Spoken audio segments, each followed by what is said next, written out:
올해 6월 천안에서는 여행용 가방에 갇혀 학대를 당한 한 아이가 목숨을 잃었습니다.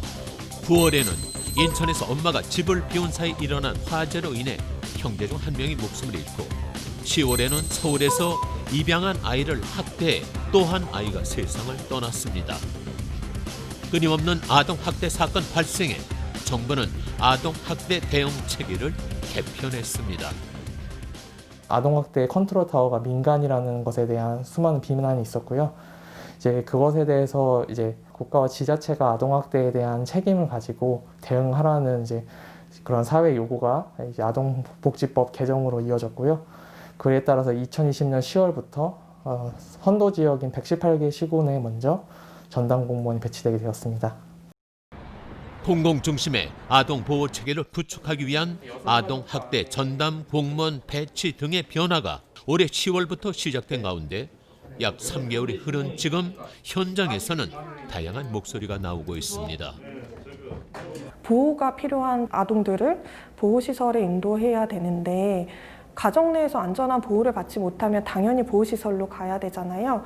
근데 그런 인프라가 부족해서 보호를 받지 못할 수도 있는 상황이 발생할 수도 있어요. 특히나 장애가 있거나 어린 연령의 아이들은 스스로 보호할 힘이 부족하기 때문에 조금 더 저희가 적극적으로 보호하고 싶은데 시설의 그런 부족이나 아니면 좀 전문적인 서비스 연계가 좀 힘들어서 지원이 잘 안 될 때에는 좀 많이 속상한 것 같아요. 새로운 아동 보호 체계의 정착과 안정을 위해 어떤 보완이 필요할지, 이와 더불어 아동학대 근절 및 예방을 위해 또 어떤 대책이 필요할지 현장 포착 사실원에서 알아봅니다.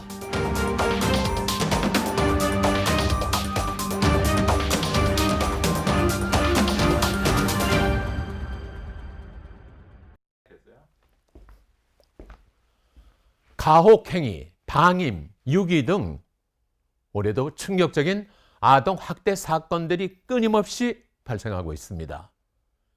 되풀이되는 아동학대를 막을 방법은 없는지, 그 방법을 찾기에 앞서 우리나라의 아동학대 현황은 어떤지부터 알아보겠습니다.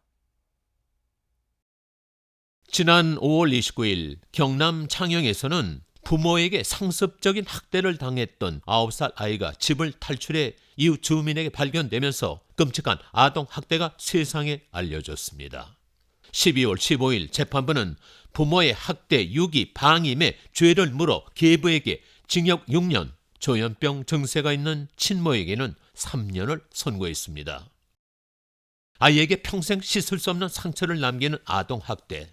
사건이 발생할 때마다 사람들은 분노하고 정부를 비롯한 관계기관들은 대책을 내놓지만 우리나라의 아동학대는 해마다 증가하는 추세를 보이고 있습니다. 보건복지부의 2019년 아동학대 주요 통계를 살펴보면 2019년 아동학대 신고 접수는 총 41,389건으로 지난해와 비교해 약 13.7% 증가했습니다. 이 중 실제로 아동학대로 판단된 사례는 30,045건에 달합니다.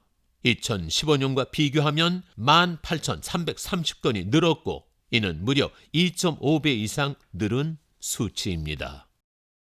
앞서 살펴본 경남 창녕의 아동학대 사건을 비롯해 지난 6월 천안에서 여행용 가방에 갇혀 학대로 숨진 아동학대 사건, 9월 엄마의 아동 방임에서 비롯된 인천 초등생 형제 화재 사고까지 놀랍게도 2019년 발생한 아동학대 행위자의 75.6%는 부모였습니다.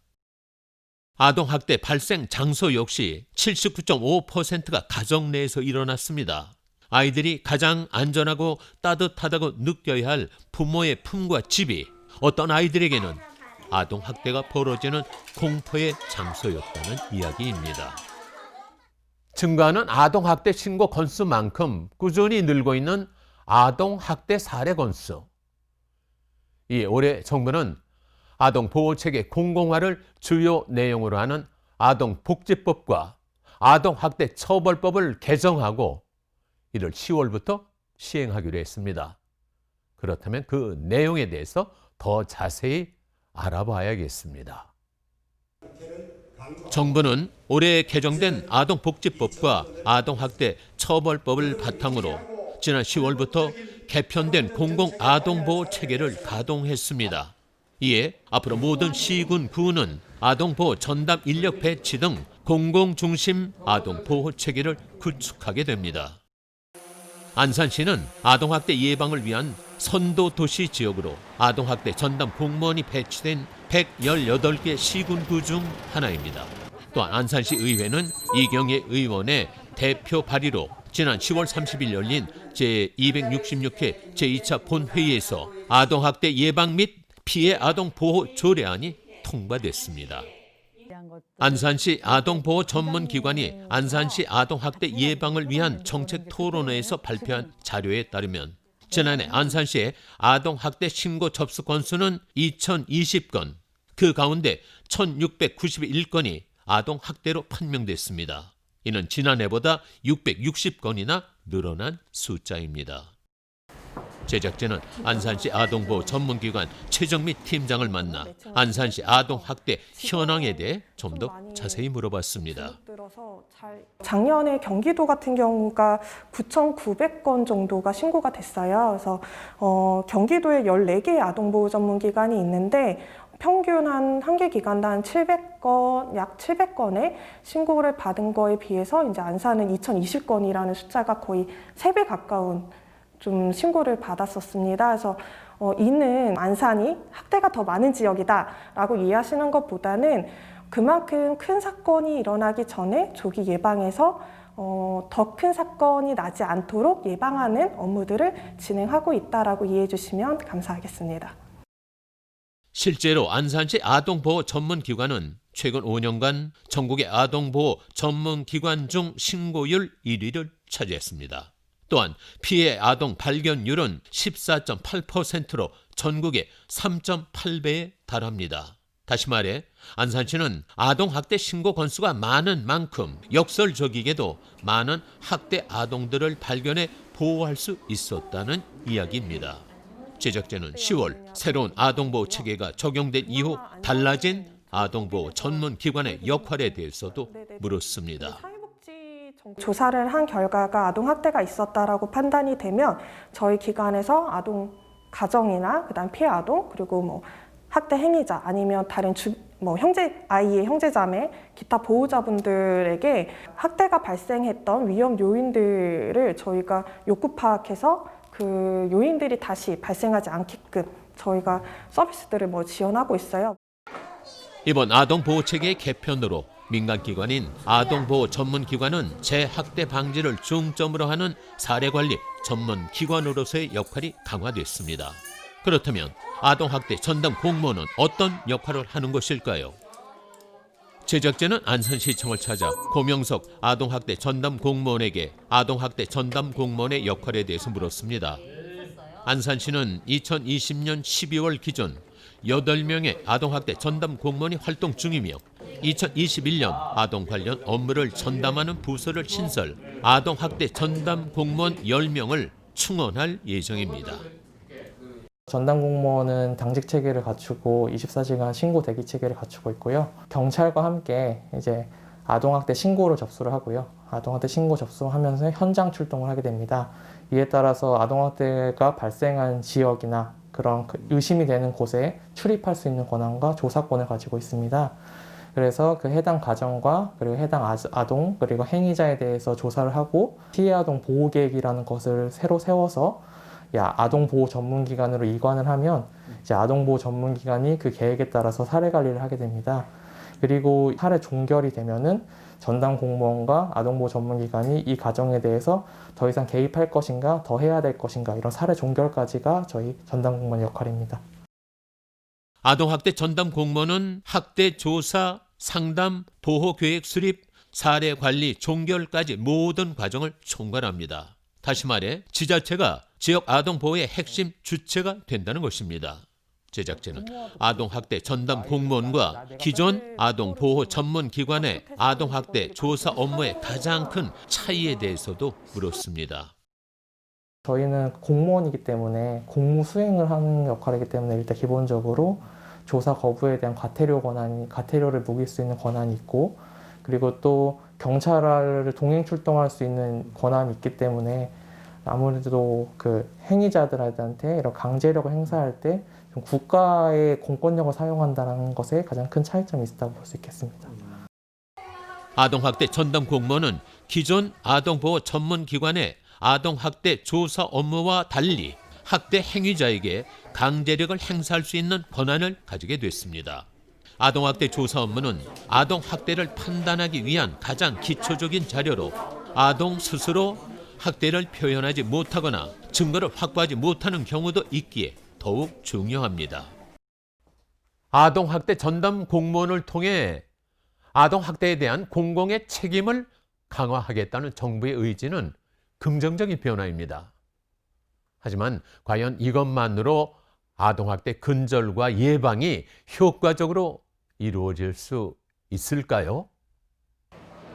아동학대 조사 업무에 학대 행위자에게 강제력을 행사할 수 있는 권한을 가지게 된 아동학대 전담 공무원. 하지만 고명석 주사는 조사 거부에 대해 좀 더 강제력 있는 조치를 취할 수 있는 권한이 필요하다고 얘기합니다.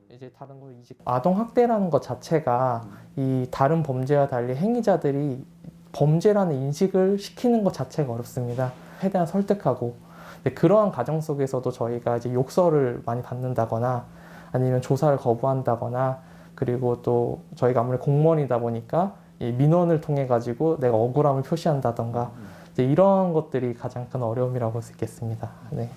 지금 현재 전담 공무원이 조사를 거부했을 때 지금 현재 과태료 규정으로 되어 있습니다. 근데 이런 과태료 규정을 넘어서 이제 신변 위협이나 이런 것들이 있을 때는 이제 형벌로 가긴 하지만 좀 조사 거부에 대했을 때 조사 거부에 대한 이제 좀 더 강제력이 필요하다고 보고요.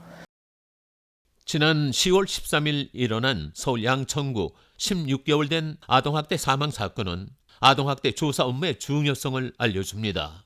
올해 1월 부부에게 입양된 아이는 양부모에게 지속적으로 학대를 당했습니다.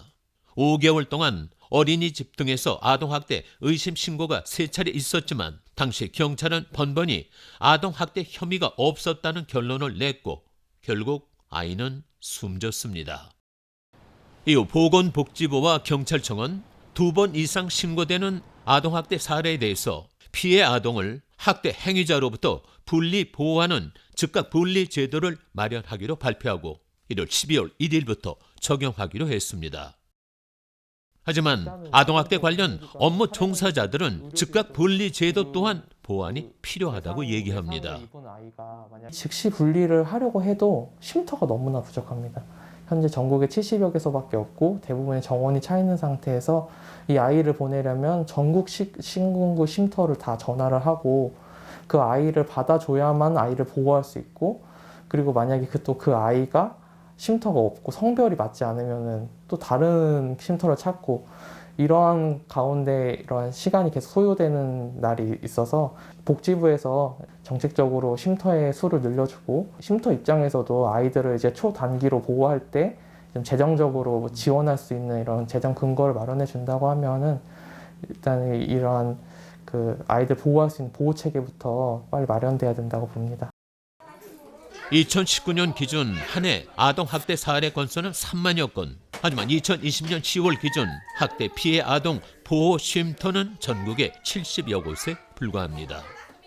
만약 쉼터가 제대로 마련되지 않으면 재학대 위험이 커질 수밖에 없다고 얘기합니다. 학대하는 부모들은요, 아이들한테 세뇌를 시켜요. 네 잘못이야. 너가 잘못해서. 그러니까 아이들은 내가 뭘 잘못해서 그런가 보다 이렇게 생각하기 쉽거든요. 그거를 정책적으로 제도적으로 그걸 분리해야 돼요. 제도적으로는 쉼터 설치를 해야 돼요.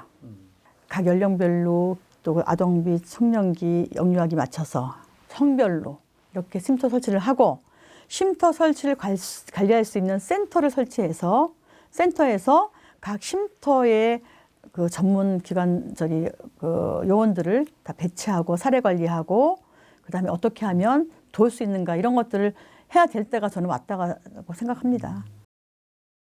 실제로 최근 5년간 아동학대로 판단된 사례 중 2019년 신고 접수되어 아동학대로 판단된 사례인 재학대 사례 건수는 3,431명, 아동 명수는 2,776명입니다.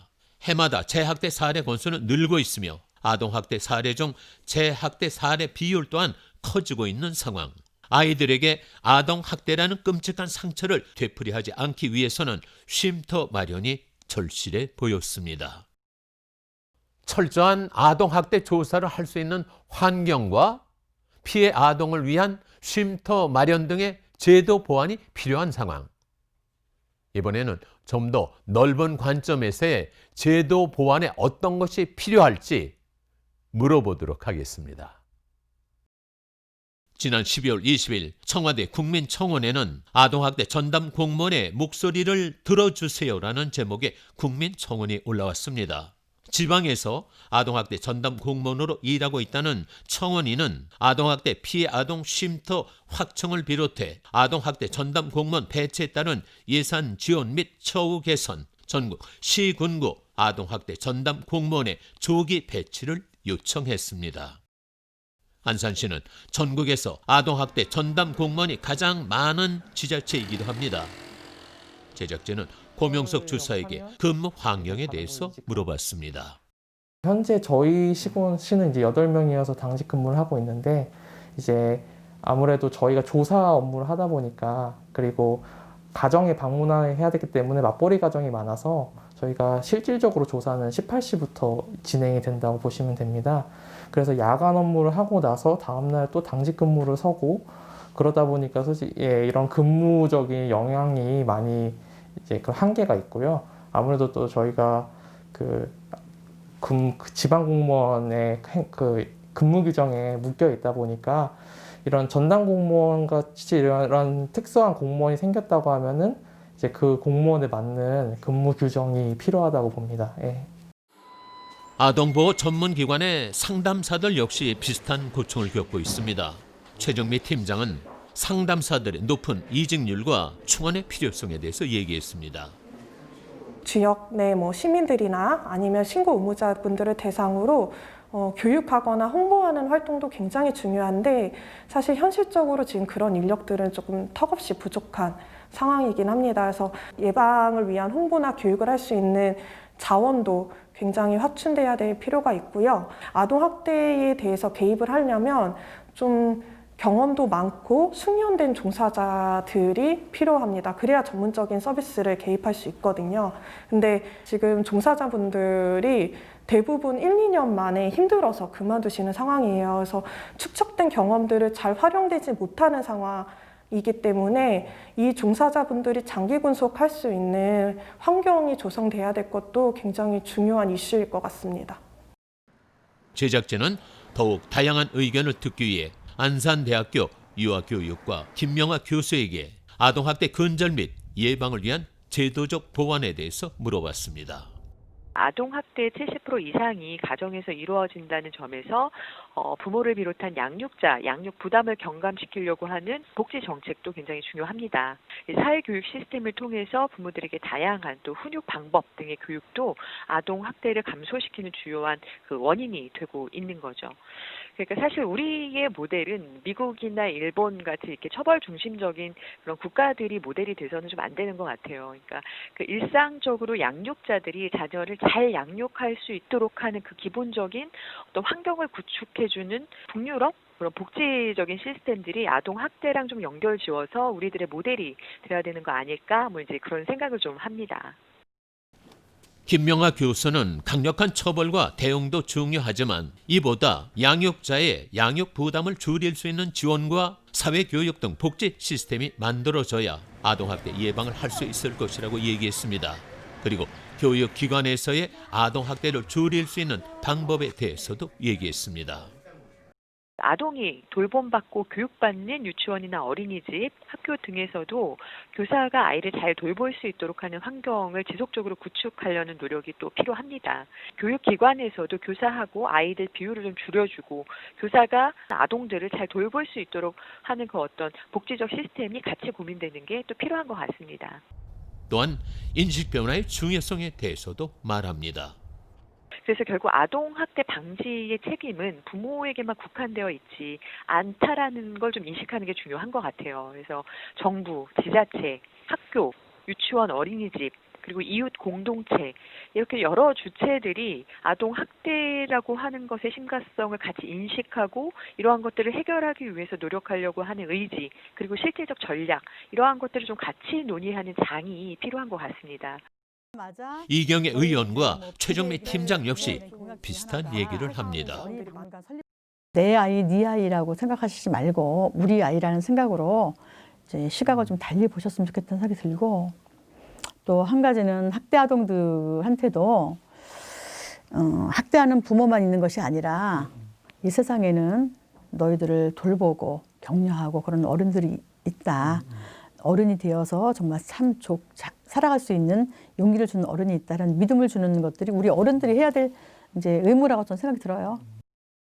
신고 의무자뿐만 아니라 우리 주변 이웃들께서도 지역사회 내 아이들이 안전하게 보호되고 있는지 조금 더 관심 있게 기울여 주시고 만약에 가정 내나 아니면 지역사회 내에서 안전하게 보호받지 못하고 있는 친구들이 있다면 아동들이 있다면 꼭 적극적으로 신고해 주시기를 좀 부탁드립니다. 그래서 그들은 아이들에 대한 어른들의 관심 그리고 아동학대의 적극적인 신고가 필요하다고 얘기했습니다. 지난 12월 4일 20대 여성 3명이 안산시 한 교회의 목사와 배우자 아들을 고소했습니다. 당시 미성년자였던 20대 여성 3명은 목사 가족이 무려 2002년부터 10수년간 아동들을 성착취, 학대해왔다고 주장하고 있습니다. 경찰은 현재 이를 수사 중입니다. 학대받은 아이가 성인이 되어 두려움을 이겨내고 이 사실을 알리지 않았다면 이 사건 역시 아직까지 묻혀 있을 수도 있었습니다. 이는 아동학대가 우리 생각보다 가까이 있을 수도 있다는 점, 아이들에 대한 관심과 신고가 꼭 필요한 이유를 보여주고 있습니다. 이 아이들이 표현하지 못하지만 한 명의 인격체라는 것을 꼭 인지해 주시고 우리가 어렸을 때 이런 혼났던 경험이 좋지 않았던 것처럼 이 아이들에게 이러한 학대를 물려주지 않도록 다시 한번 생각해 보고 그리고 또 이런 아동 학대가 결코 가벼운 범죄가 아니고 또 다른 세대로 물려질 수 있는 범죄임을 여러분께서 인지해 주시고 내 아이가 아닌 우리 아이, 한 명의 아동학대 피해 아동을 구하는 것은 대물림되는 또 다른 아동학대를 막을 수 있는 기회이기도 한 것입니다.